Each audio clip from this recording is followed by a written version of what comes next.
Here we go. Okay.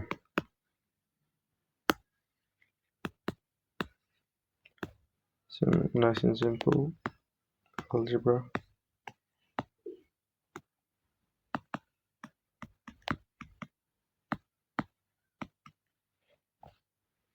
Okay, that's E. Constant current in a conducting wire, charged 20 coulombs, passed through the wire in 1.5 minutes. 18 centimeters straight section of this wire lies in a uniform magnetic field. This section of wire is perpendicular to the direction of the field. Magnetic field strength is that. What's the magnitude of the magnetic force on the section of wire? So we're going to have to use F equals LIB perpendicular. So F over here, this is the force on a straight section of a current carrying wire through a uniform magnetic field. L is the length of that wire, I is the current in the wire, and this is the magnitude of the component of the magnetic field that's perpendicular to the direction of the current. But in this case, we're told that the wire is already perpendicular to the direction of the field, so we can just use the magnitude of the magnetic field. Okay, so now we can plug everything in. We're given the current looks like this. So yeah, we're given the charge that passes, so I'll substitute that in. So F equals L delta Q B perpendicular over delta T. Substitute everything with standard units. So that's 0.18 meters times what's the other one? 20 coulombs times 0.15 Tesla over, what is it, 1.5 minutes times 60 seconds per minute. Okay, do some cancellation. We'll take out a factor of 0.15 there, factor of 20 there, factor of 3, and then because it's all in standard units, it becomes newtons in the end. So we're left with 0.06 over 10 newtons, 0.060 newtons to 2SF, because all the other data is given to 2SF. Like, that's the lowest degree of accuracy it's given.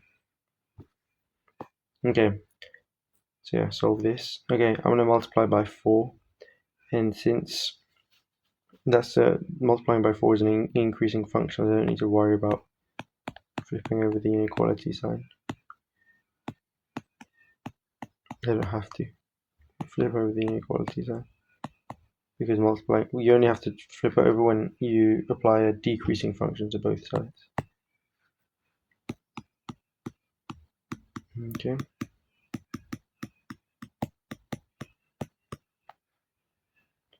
And that's 3 less than 7x minus 2x, which is 5x. So x has to be greater than 3 over 5. Okay. Two identical resistors connected in parallel to a 6-volt battery. Two resistors dissipate a total power of 0.15 watts. One of these resistors removed from the circuit connected to a 12-volt battery. Charge passes through this resistor in 6 minutes. Okay, to figure out the last question, to figure out this, how much charge passed through the resistor, we need to know the current in the circuit. To know the current in the circuit, we actually need to know the resistance. To know the current in the second circuit, we need to know the resistance. So, and we can figure out that from the first circuit. Let's call resistance R. So this is the setup for the first circuit. Here we go.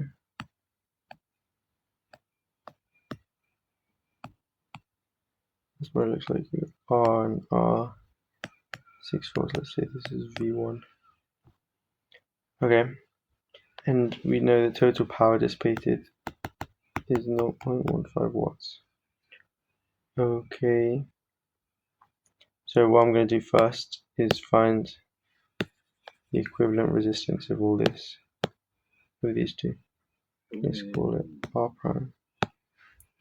So because they're in parallel, R prime is going to equal, just going to be 2 over R over 2. Okay, So the power dissipated is going to be, let's say, this is I1, V1.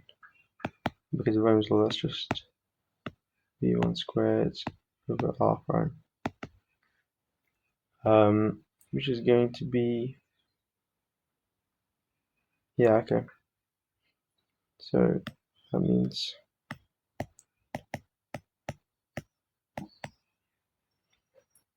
therefore R equals 2V1 squared over P. Okay, now let's think about the second circuit. Second circuit's a bit simpler. It's just that. And yeah, we want to figure out the current I. This is V2, this is 12 volts. This is R.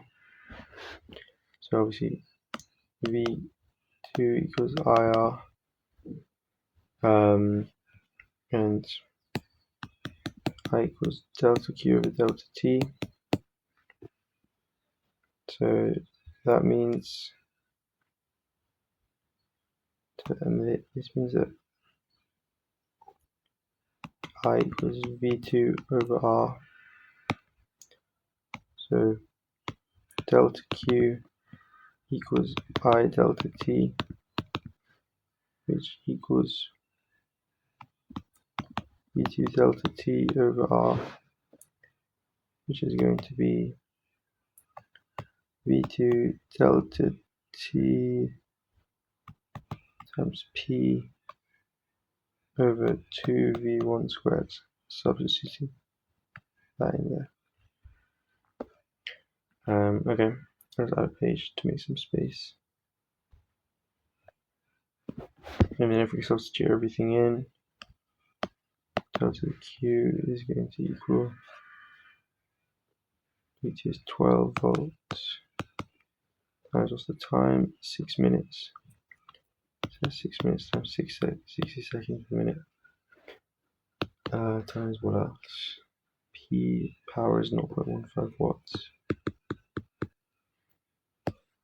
Over 2 times V1 is 6 volts squared. Okay, cancellation. Yeah, this all cancels with that. And yeah, that should be easy. And then because it's all in standard units, it's going to charge is measured in coulombs. That's going to be 60 times 0.15. 60 times 1.5 10 to the minus 1, which is going to be coulombs. 90 over 10 mean 9 coulombs. Then you have the 2SF because the lowest degree of accuracy given is 2SF. Okay, move on. Rob keeps record of what he earns each day. On Monday, he earns 50% less. Okay, I'm just going to call the amount of pounds that he earns every day, like the first letter of the day. So we can say M equals 1 minus 0.5 S. T equals, he earned 20% more, okay. 1 plus 0.2 S. I'm sorry. On Monday. And then Wednesday, he earns 1 minus 0.3 T. I give him Wednesday equals 84. So 84 equals 0.7 T, which is 1.2 M, which is 0.5 S. Okay, so 84 equals 7 over 10 times 12 over 10 times 5 over 10. And we can do cancellation. So 7 times 12 is 84. So these two cancel. That's just 1. So sorry, that's right, S.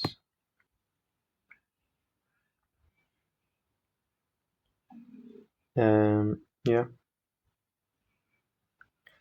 So therefore S equals 10 to the 3 times 1 over 5, which equals 0.2 times 10 to the 3, which is just 200. So we earned £200 Sunday. Okay, Ultrasound is used to find a crack inside a cuboid block of metal. It's held in contact with the top surface. Okay, so the ultrasound reflects from both the crack and the bottom surface of the metal block. We're given the times when the ultrasound probe detects these pulses of ultrasound returning. Okay, so this 0.1, what's this? 0.12.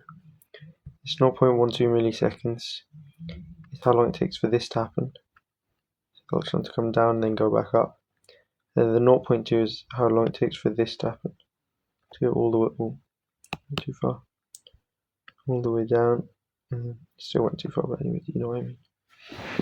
Okay, so let's call this distance between the crack and the bottom, let's call it x.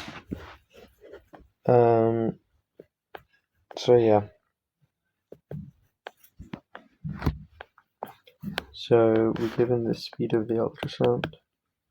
We'll call that v. So what we know is that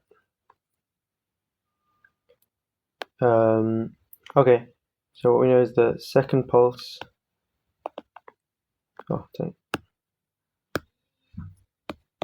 Second pulse travels. Second pulse travels distance. Not second pulse, but like instead of second pulse, I mean like the part that's not reflected at the crack. Part of the pulse. Yeah, the second pulse to be received. So this is what I mean by second. The second pulse, as in like the part of the original pulse that wasn't reflected at the crack. It travels a distance of 2x in the 0.2 minus 0.12, which is 0.08 milliseconds after the first pulse is received. And then because distance is speed times time, that means that x is going to be half times 5,000, which is 10 to the 3 meters per second, times 0.08 milliseconds is 8 times 10 to the minus 5 seconds. It's going to be, what's that? It's going to be 20 times 10 to the minus 2 meters, which is 0.2 meters. So that's what x is going to be. There we go. Okay, which one of the following is a simplification of this? Okay, we can factorize the top. So that's going to be 5x plus 3 over x minus 4 over 5x minus 3 over 5x plus 3. I can already second cancel those two. Times x plus 4 over x minus 3 over what? X minus 3 times x plus 2. Those two cancel. And we're left with, oh, it's because I haven't flipped it yet, so that needs to be flipped. So this is a divide. That's a divide sign. So what we're left with is x minus 4 times x plus 2 over 5x minus 3 times x plus 4. We just see power supplied to an electric motor at 0.8 kilowatts. The motor has an efficiency. Okay, so the power wasted is going to be 1 minus 0.6 times 0.8 kilowatts, which is 0.4 times 0.8 times 10 to the 3 watts. I mean 0.32 times 10 to 3 watts. It's going to be 320 watts. And then, so energy wasted.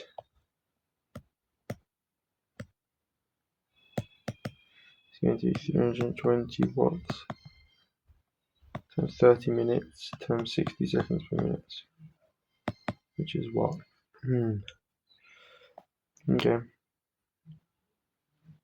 Which is, let's see,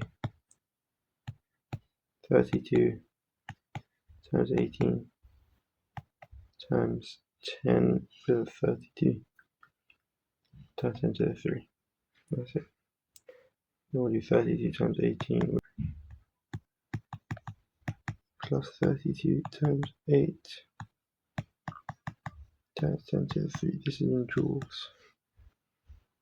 It's going to be 320 plus 240 plus 16. And it's going to be what? 576,000 joules. This is G. Okay. PQRS. Things that and that. Okay.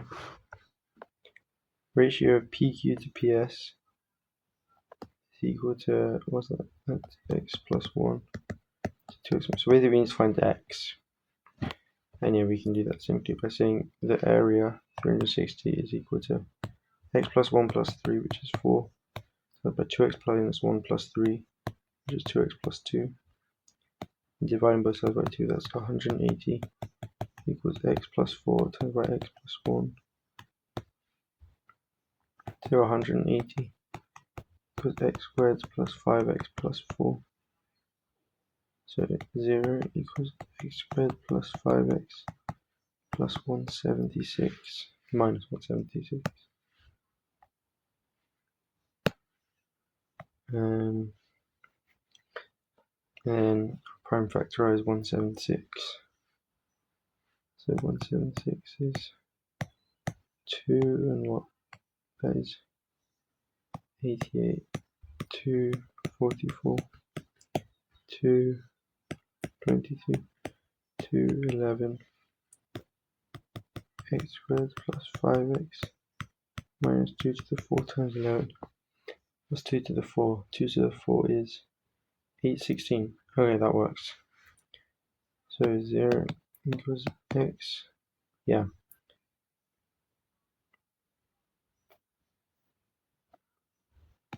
Plus 16, x minus 11, so x equals 11, has to be positive. So therefore, PQ to PS, x plus 1, which is 12, to 2x minus 1, which is 22 minus 1, 12 to 21, which is divided by 3, that's 47. Okay. Graph shows potential difference plotted against current for a lamp and a resistor. Lamp and a resistor connected in parallel with each other to a 6-volt power supply, and the current in the lamp I is recorded. Okay, so we're trying to find I and V. In the second circuit, the lamp and a resistor are now connected in series with each other. The same power supply and the current resistor. Alright, let's think about the first circuit.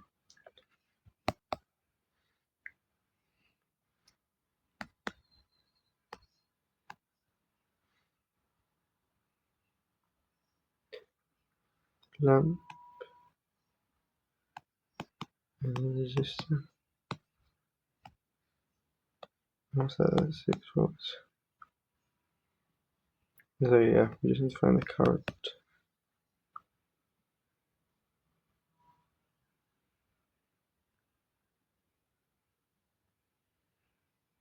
Okay. So we can find, this is obviously with the resistor because it's a straight graph. So we can find the resistance by, so V equals IR, and then for a resistor R is constant. So dV by di equals R. So that means the gradient is the resistance. So let's see, we'll use 10, what's that? That is the first one, 0.41. So R equals 0.41 over 10. No, sorry. Wrong way around. 10 minus 0 over 0.41 minus 0, which is 100 over 4.1. Or 1000 over 41. Another way of saying it. Okay, so we got the resistance.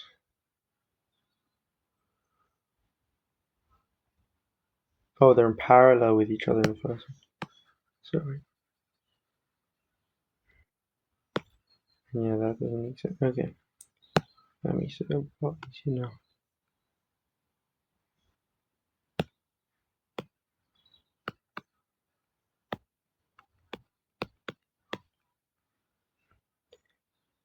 Okay. So we don't even need to know R. Okay. That makes it a lot better. So the current in the lamp is, so we know it's going to be 6 volts across the lamp. So we can literally just read off the, damn, that's so easy. Okay. We can just read off the graph. So what's that? That's when the potential difference across the lamp, this curved one is for the lamp. It's going to be 0.35. Okay, so I should be 0.35. So it's going to be this. Okay, now let's think about the second circuit and try to find V. Lamp and resistor are now connected in series with each other to the same power supply, so it's still 6 volts.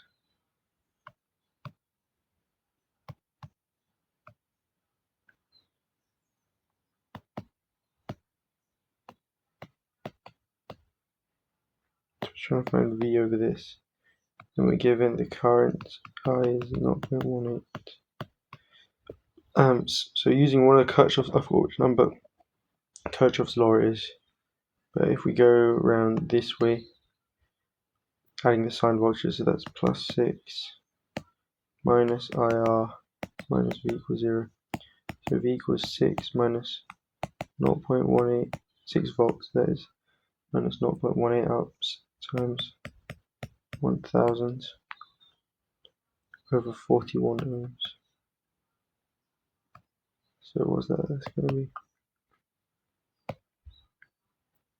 V is going to be 6 minus 18 over 100 times 1000 over 41 in volts. It's going to be 6 minus 180 over 41 volts, which I guess approximately 6 minus 180 over 40 volts. So V is approximately 6 minus 9 over 2, we take our factor 20, which is 1.5. Yeah. Okay, yeah, so almost, 1.6 is the closest. So we'll say D.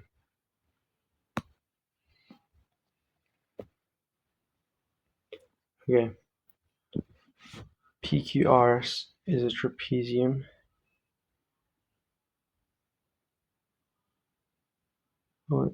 Tan RSQ is this angle over here.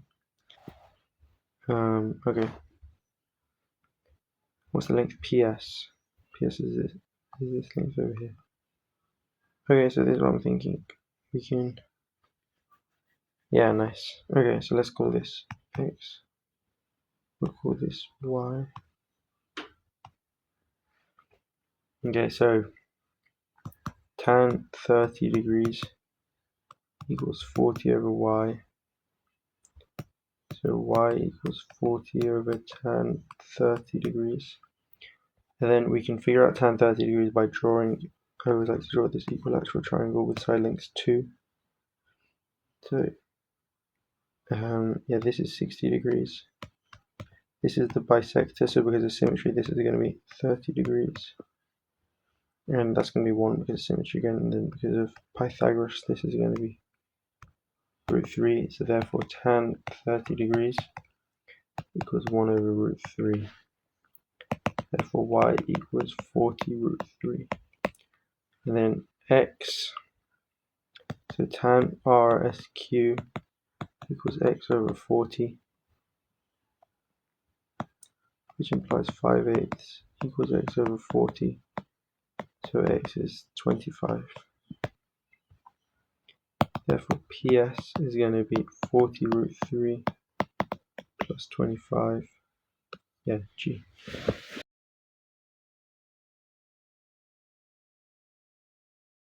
Transverse wave speed.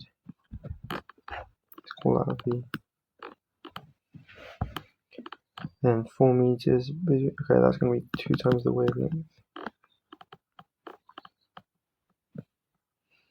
At time t equals 0 milliseconds, point x on the string is its maximum displacement divided by. What's the displacement of point x at time t equals 7 milliseconds? Okay, first let's figure out the time period this way. So v equals f lambda. So 1 over f, which is t, equals lambda over v. So t equals 2 over 500. It's going to be 4 over 1000, which is 4 times 10 to the minus 3 seconds. So t is 4 milliseconds, so they've actually given us a nice number. So at time t equals 7 milliseconds, so if it's 0, let's think about this. So if it's 0 milliseconds, it's up here. So this is going to be the time, this is going to be vertical displacement of x. So this is where it's at 0.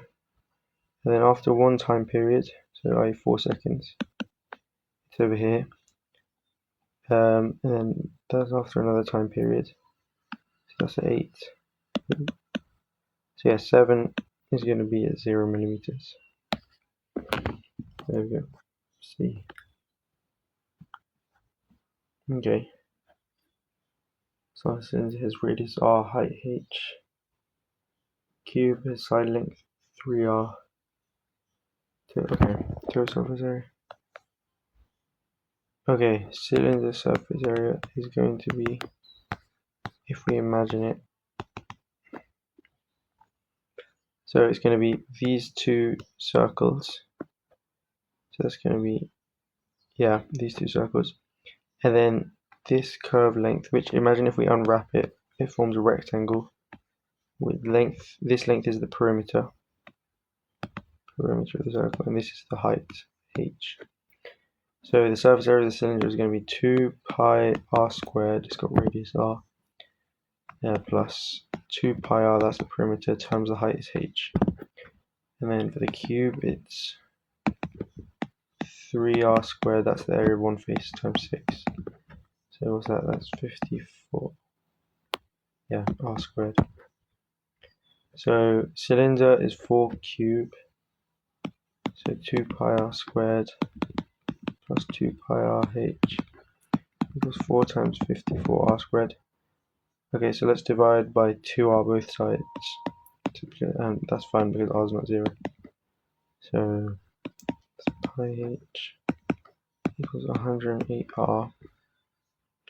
So h equals 1 over pi, so 108r minus pi r, which is 108 over pi minus 1r. So that's G.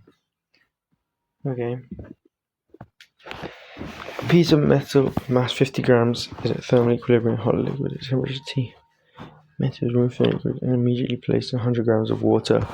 at 20 degrees Celsius. Water stirred and reaches final temperature 26. Okay, so I'm going to assume this last line, I'm going to assume that means that, like when it says final temperature, it means the water and the metal have reached thermal equilibrium, so they're both at the same temperature. So the metal's also going to end up at 26 degrees Celsius. Okay, and because of this first line, we know that it starts, because there's a thermal equilibrium, we know that the metal starts at temperature T, the same as the hot liquid. So what we can say is the heat transferred by the metal to its environment plus the heat transferred by the water to its environment. No, heat transferred to the metal by its environment, and the heat transferred to the water by its environment are going to equal 0 because energy is conserved. Like those are the only exchanges of heat taking place. So yeah, one of these is going to be negative. The metal is going to, this one is going to be negative because the metal is actually giving heat to its environment. It's not taking it in because its temperature decreases. But anyways, then we can use Q equals MC delta T. So MM times CM times delta TM. We can say the negative of that equals M water C water times delta T water. So yeah, what's that going to be? And then yeah, we don't have to, the units on both sides will cancel, so as long as we've got the same units for each on both sides, it's fine. So that's going to be minus 50 because the mass of the metal is 50 grams. So this also has to be in grams. Let's write that there, grams. And then times 350 joules per kilogram degrees Celsius. Times, so it ends at 26 and it starts at T, so it has to be in degrees Celsius. Okay, the mass of the water is 100 grams times 4,200 times, so its temperature increases by 6. So what that's going to be, we can do some cancellation. That's 2 divided by 10 divided by 7 divided by 5. That's 12. Okay, so T minus 26, because we've got that negative here. It's going to be 2 times 12 times 6, which is what? 144, right? So T is going to be 170. Yeah, there we go.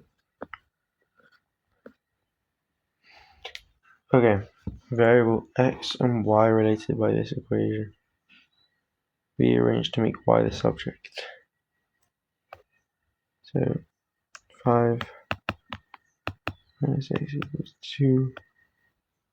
Now let's do the other way around. X minus 5, 2y cubed plus 1, and then I'll bring the negative down to the denominator, so 2y cubed minus 1. Okay, 2y cubed x minus 5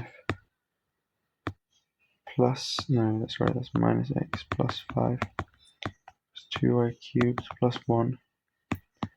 So 2y cubed times by x minus 6, because I brought this one over to that side, equals x minus 5 from both sides, so that's minus 4.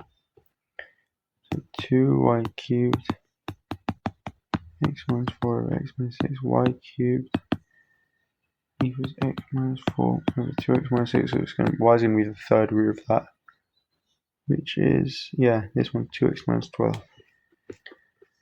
Okay. Bar magnet is placed at position x close to one end of a coil and on the axis. Okay, so this is all about electromagnetic induction. Okay, so what we need to remember is that induced EMF, the magnitude of the induced EMF is the time rate of change of the magnetic flux. So the magnetic flux is like, the number, you can think of it as like the number of magnetic field lines going through it's like based on the area, but also it varies with but the area is constant, so we don't really need to worry about how it's based on the area, but it also varies with the number of. So if we look at the coil from the front, then we think about this area in here. So the magnetic flux is all about how many of these magnetic field lines, which I'll draw in red. Which I'll draw in red, go through that area. If you don't know that, you need to revise. That's all I can say. You need to revise electromagnetic induction. That's the specific topic. So anyways, so the induced EMF is proportional to or equal to the rate of change of the magnetic flux linkage. So what's happening is as this magnet moves from X to Y, the magnetic flux actually, like if I draw another diagram, the magnetic flux, let's see, as it goes, this is as magnet goes X to Y, the magnetic flux linkage is actually going to decrease because fewer. So over here there were 6. Now there are 4. Only 4 magnetic field lines. I'm just guessing. Like, it's just an example, but magnetic flux linkage is going to decrease because the magnet is further away. So the number of field lines is going to decrease. So there's going to be a change in the magnetic flux linkage through it. So there's going to be an induced EMF. And because of Lenz's law, we know the direction of the induced EMF is always such that the magnetic field created around the coil, because this coil will also create its own magnetic field, it opposes the change in the magnetic flux that induced the EMF. It's a bit of a mouthful. But anyways, what that means over here, I'll draw the magnetic field of the coil in blue.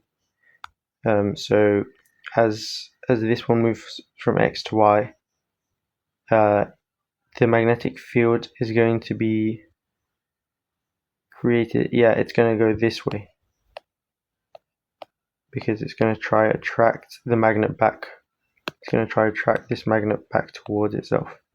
But anyways, that's just the extra explanation. But the point is that so when the direction of the induced voltage should flip when the coil moves from one, because let's say the magnet starts moving from Y to X now. Now the magnetic flux is increased, like this is getting closer.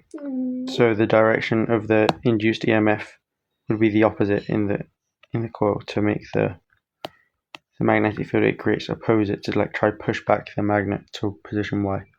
Hope that made sense. That was a lot of doodling. But yeah. So all that to say is that when the coil is moving, because the magnet's velocity flips direction, we also know that the induced voltage has to flip direction at some point. So that automatically gets rid of these. Gets rid of these ideas. So it's not going to look like that. And then we can eliminate. So if we think about it, what this is saying, what F is saying, is that let's imagine that the magnet kept moving from X to Y, and then it kept moving further. Well, what this is kind of implying is that there's no reason for the pattern to stop. So the pattern will just continue. So F is suggesting that as the magnet gets further and further from the coil, the induced voltage would increase to infinity. And like if we just think about that, that wouldn't happen, because what's that suggesting is when this magnet is infinitely far away, the voltage is going to be infinitely great between these two ends, this voltage. So that's not going to happen. And also A is unreasonable. Like not as unreasonable, but still very unreasonable. Because it's saying when the magnets, like if we extrapolate kind of, as if the magnet were to move from X to Y and then further over here all the way to, let's say, infinitely far away again, then this is kind of, if we extrapolate from A, it's kind of saying that it would be, if we extrapolate, it would say that we'd expect A to suggest, A suggests that the voltage induced would be constant, but like that means that like any magnet that's moving, even if it's infinitely far away from a coil, as long as it's moving along the axis of that coil, would be inducing a voltage through it. Like that's like very unreasonable. Like if you just think about that doesn't make any sense. So anyways, this is what makes more sense. As the magnet gets further and further away, the induced voltage gets closer and closer to zero, because like the magnetic field, you can also think about it like this, like the magnetic flux, let's say the magnetic field of the magnet's like that. The magnetic flux linkage changes less and less because there's fewer changes. Like there are so few magnetic field lines going through this area that the change is always smaller and smaller. So yeah. Anyway, that's a long explanation, but yeah, it's D for that one. Okay, 3 different numbers are chosen at random from this set of numbers. What's the probability that 3 numbers form the 3 sides of a right angle triangle? Okay, what numbers could form the right angle triangle? That means the square of the numbers has to add up to it. So we know, let's try list the ones that could form the right angle triangle. Triplets that could form the 3 sides of a right angle triangle. So we could have root 1, root 2, root 3, because 1 plus 2 equals 3. We could also have, let's say root 1 is definitely a side length. So we could have root 1, root 3, root 4, because 1 plus 3 equals 4. And we could also have root 1, root 4, root 5. Okay, let's think about all the ones where the root 2 is the smallest. So we have root 2, root 3, root 5, because 2 plus 3 is 5. Well, so we can't have 2 root 4 because we don't have root 6 in this. So these are, and then we can't have root 3, root 4 because root 7, So anyways, they have to all be different numbers. So these are the 4 options we've got. So we've got 4 triplets. And how many triplets can we, how many different combinations of these 3 can we have? Well, we can have 5C3, which is going to be 5 factorial over 3 factorial times 5 minus 2 factorial. It's going to be 5 times 4 times 3 times 2 over 3 times 2 times 2 factorial, which is 2. These 2 cancel. Those cancel, those cancel. So 5C3 is 10. So the probability, so there are 10 possible combinations of these 5, and only 4 of them satisfy this. So that means the probability is 4 over 10, which is 2/5.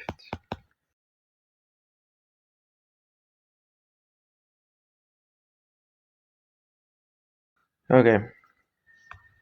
A small slider of mass 30 grams is at rest near the bottom of which contact with a light uncompressed spring is shown. The spring is compressed by 5 centimeters.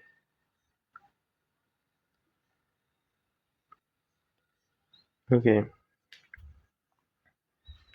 So this is all about conservation of energy. So we're just going to say conserve energy. And the exchanges that's happening is between elastic potential energy. I put the L for elastic, and gravitational. So U is for potential energy and G is for gravitational. So the total change in both these has to equal 0 because energy is conserved. So for the first, so for this situation, this first situation, we're going to have the elastic potential energy goes to 0. So, and it starts at half k, let's call that x1 squared. And k, where k is the spring constant. And the change in the potential energy is this height. Let's call it h1. So that's 20 centimeters, which is h1. So yeah, that's plus m1 gh1 equals 0. Okay, and then for the second, so that's for the first situation. And then for the second situation, where the compression is different, so for x2, so it still goes to 0, the elastic potential energy, because the spring fully decompresses, and then the change in the gravitational potential is this. It reaches a new height, h2. So this is x2, and then we're trying to find h2. So what we can do is we know these k's are equal. So we can rearrange both equations to get, yeah. So we know that m1 gh1 over x1 squared equals k over 2. And that also equals m2 gh2 over x2 squared. So we can cancel the g's on these two. And then h2 equals what? x2 over x1 squared times by m1 over m2. And then let's plug things in. So x2 over x1, times by h1, sorry. And then, let's set a new page. So x2 over x1 is, x2 is 15 over x1. What's x1? Compression further, okay, it's 5 squared times m1 over m2. m1 is 30 and m2 is 20 grams times h1, which is 20 centimeters. So this is all going to be in centimeters because the units of these terms cancel. As in the units of these terms are they're dimensionless, they don't have any units. So that's 9 times 1.5 times 20, which can be 9 times 30 centimeters, which is 270 centimeters. There we go, that's F. Okay. 19 minus 1, 5 is translated to 3, 2 by this first one, this second one. Okay, so minus 1 plus 3p plus q over 5 minus 4p minus 2q equals 3, 2. So then if we look at it component wise, we get 3 plus q equals 4, and minus 4p minus 2q equals what? Minus 3. So if we add these two equations together, so let's see, 1 plus 2, we get minus p minus q equals 1. So p plus q equals minus 1. There we go. That's what we were after. Okay. Tall, smooth cylinder contains air at atmospheric pressure. So let's imagine what the cylinder looks like. I need to draw my diagram. I was in a rush. Let's imagine what the piston looks like after. Well, now it's in equilibrium. So we're thinking about what it looks like in equilibrium.